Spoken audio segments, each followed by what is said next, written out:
afternoon. Thanks for joining us. Across the Fence, I'm Fran Stoddard. 8 out of 10 UVM students are involved in a university-recognized club or organization. The students have over 300 choices, from UVM Rescue to the Undergraduate Research Club or the Ultimate Frisbee Team. But there's only one club where the practices and competitions are based on old logging skills. This past semester, UVM student intern Caleb May has helped us with a number of video pieces. For his final project, Caleb picked a UVM club to highlight, and his choice? UVM Timbersports. Here's Caleb. Slightly removed from the hustle and bustle of the heart of UVM's campus lies the George D. Aiken Forestry Sciences Lab. Besides its role in ongoing research, it also plays host to one of UVM's more unique club sports. So Timbersports is a club sport, and we compete in a bunch of events based off of old logging skills. So we do like crosscut sawing, bow sawing, some chainsaw events, lots of different chopping events, and some other timber sports events sprinkled in there. It varies depending on what meet we go to.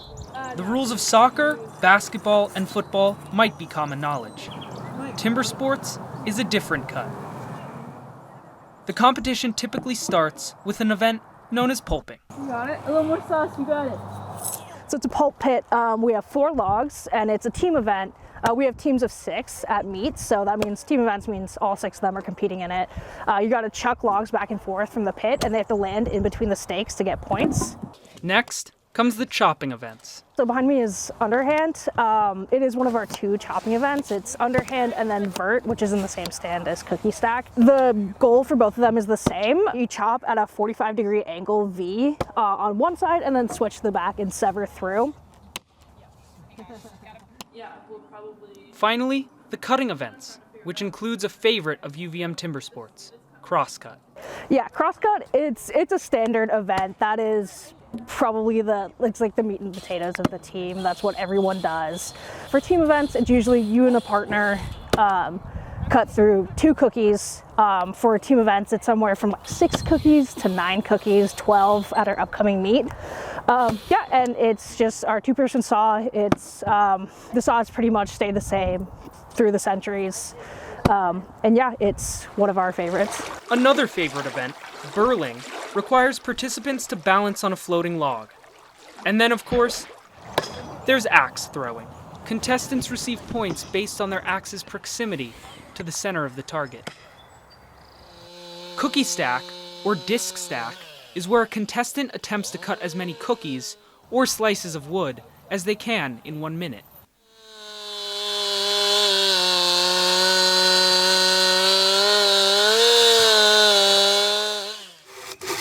Members of the team do more than practice. UVM competes against other colleges and universities. We compete against the ones in the Northeast, so we go to New York quite a bit. We also compete against schools in New Hampshire. We're the only timber sports team in Vermont, but we compete against some in Connecticut as well. Competition branches beyond the confines of the Green Mountain State, which comes with its fair share of challenges. I think a lot of it is that we are just a club sport. We're a pretty new-ish team. We kind of restarted in 2015. We don't have a coach. We're not a varsity sport, unlike a lot of other teams we face. It is all student-run, which means that us as club signers, president, vice president, treasurer, we kind of are in charge of all of the paperwork, all of the resources, all of the budget spending. We kind of have to do everything as students. So that is one thing we do run up against is we have to buy wood, we have to put in all the paperwork for meets, we have to let's go. We have to, run practice. It is all student run, so that does stretch a little bit thin. Despite the logistical and budgetary difficulties, the team is able to bring a somewhat underground sport to the UVM community. We provide everything that you need. You just show up in pants and closed-toed shoes, preferably work boots, and then we have everything else, which is awesome because it's a super niche sport. Most people haven't really heard of it before. And all the equipment is pretty expensive, so some of these saws are pretty pricey, and it would be a huge barrier to entry if people had to provide that themselves. Apart from the fun of hurling axes and cutting cookies, the UVM team also enjoys the more spiritual and rewarding aspects to the sport. When applying to UVM, I got an email about different club sports at UVM. I was searching through everything, and I just saw Timbersports. And I'm like, that seems like the most Vermont thing I could possibly do at UVM. Initially, I think the first week of school, they had an axe throwing demo out on the Davis Green. So I went to that, and that was a lot of fun. And then, yeah, I just came here.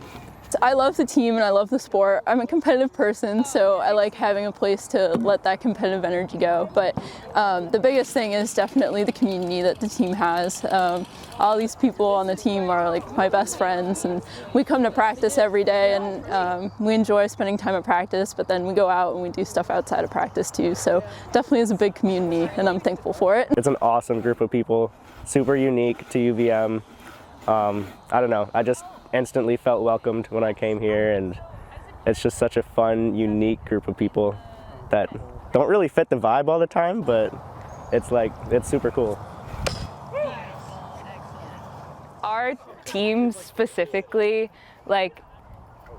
just has a really good attitude about it, where we want to be competitive, but it's really more just about pushing each other to do our best than being the best people out there. All my friends are through the team. This is where I have made a lot of connections. It's where I spend a lot of my free time, and I just really love it. I love being on the team and competing and coming to practice almost every day when I can. Yeah, I have a great time here, and I wouldn't, change it going back. In Burlington, I'm Caleb May with Across the Fence. The Across the Fence team extends its thanks to Caleb for his many contributions this semester. The lawn mowing season is underway. This time of year, the grass grows so fast that it sometimes feels as if you can stand outside and watch it grow. But if you want to mow less often and improve the environment, then pay attention to a program from UVM's Lake Champlain Sea Grant Institute.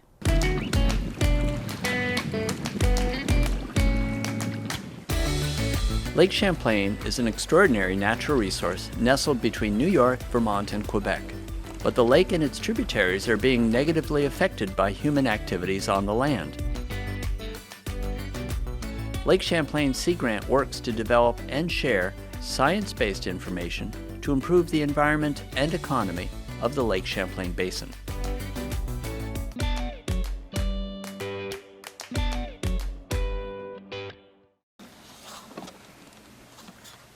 How does the way we mow our lawns get into this story? How can mowing at a certain height help protect the lake? Well, let me tell you about a campaign we've launched called Raise the Blade. The blade on your lawnmower, that is. Linda Patterson is a land use planning and water quality educator with the Lake Champlain Sea Grant program at the University of Vermont. You've probably heard in the news lately about polluted water and beach closures and cyanobacteria blooms. Some people call them algal blooms. You may have even had to cancel a day at the beach because of a closure. Well, a lot of the pollution that contributes to those blooms comes from stormwater runoff that starts as rain and snowmelt. The runoff contains nutrients like phosphorus that feed the algae that form the blooms. That's where Lake Champlain Sea Grant's Raise the Blade program comes in. The campaign is devoted to the water quality protection in Lake Champlain and its watershed. Raise the Blade works with homeowners, businesses, and municipalities to promote lawn care practices that help reduce stormwater runoff and improve soil health. Did you know that something as simple as how we mow our lawns can help reduce the amount of stormwater that gets into our lakes and streams? That's right. Mowing your grass at 3 inches and leaving the clippings on the lawn can help the soil absorb and filter stormwater runoff. It's like a natural water treatment system. Grass that's cut really short, like an inch or so, can't absorb as much stormwater because the roots are so short, and the soil isn't very porous, so less water actually seeps in. The way it works is this. The taller the grass, the longer the roots. The longer the roots, the more air pockets in the soil to absorb stormwater. Also, longer roots reach deeper water in the soil, so the grass stays greener during drought. With so much area in the basin managed as lawn, local residents can make a big difference in reducing stormwater runoff. simply by allowing their lawns to grow to longer lengths and leaving the clippings. A 2016 survey of more than 1,000 homeowners from 56 towns in the Lake Champlain Basin revealed that 3 out of 4 homeowners cut their lawns shorter than 3 inches high. Lake Champlain Sea Grant also learned that almost 75% of homeowners allow clippings to decompose on their lawn, which helps promote development of soil organic matter. Cutting the grass at 3 inches and leaving the clippings is only natural. The clippings decay into organic matter that feeds the soil. The soil then acts like a sponge, absorbing more stormwater and filtering out more nutrients and other pollutants. Taller grass and organic matter also help lawns resist diseases and pests. Lake Champlain is a natural treasure. We all have a part to play in protecting it and the waters that drain to it, now and into the future. The next time you get ready to mow, consider raising the blade.